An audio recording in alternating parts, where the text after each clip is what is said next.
You ask Tiger to solve. This deals with linear equations with one unknown.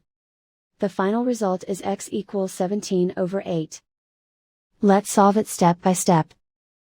Group all constants on the right side of the equation. Add 3/4 to both sides. Combine the fractions. Combine the numerators. Reduce the zero numerator. Simplify the arithmetic. Find the lowest common denominator. Multiply the denominators. Multiply the numerators. Combine the fractions. Combine the numerators.